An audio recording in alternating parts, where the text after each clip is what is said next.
whether it's a male or a female, at a certain stage in their life, there is a certain hormonal influence and there are certain things happening.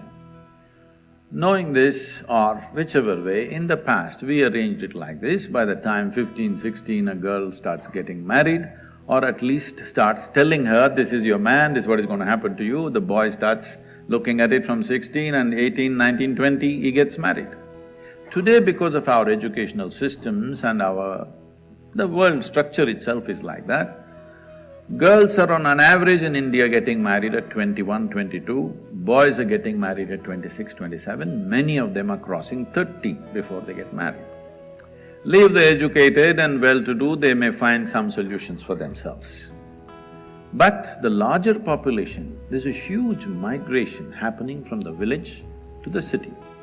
If this young boy who is a little, he knows a bit of… he knows how to connect two wires, means he's an electrician, he comes to the city.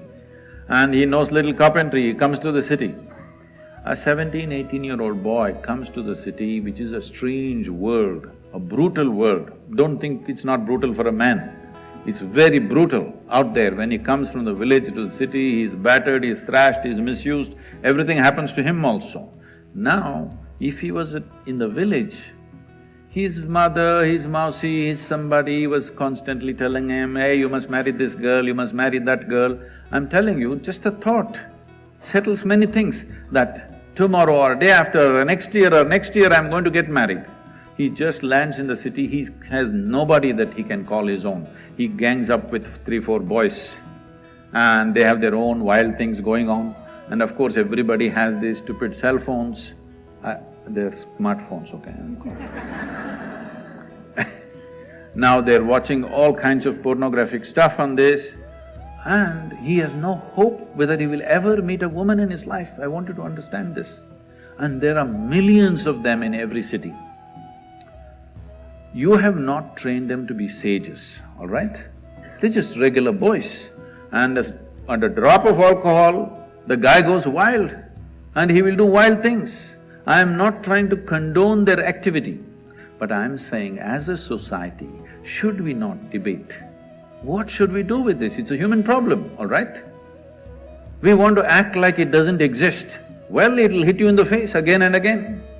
We want to act like human sexuality does not exist. Well, it's splashing in your face. When it splashes in your face, it's ugly.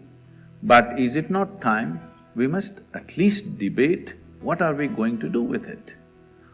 If you want to handle this, they were getting married at 15, 16, 17, it was very easily settled. Now they're getting married at 30 maybe, and this guy has no hope who's come from village to city. How do you handle this? What is the way out of this? Should we not debate? I'm not saying you must do this or that. I'm saying, is it not time we give it some thought out of our humanity? Those of us who are all the best arrangements in our lives are different.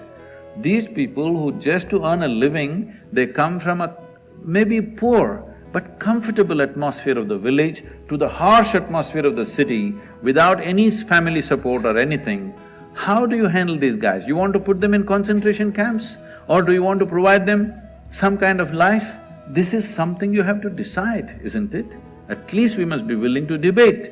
Every time a terrible rape happens, we all scream and then we settle down after 3 days and go about our business. No, it's time to address it. How are we going to handle the hormonal tendencies of both male and female in this country? Because they're not getting married before 18, it's a crime. It's not just that they're not getting married, it is a crime to get married. If it is a crime, what is the solution? So that people can conduct their lives in a more sane manner, isn't it? It is something we must address.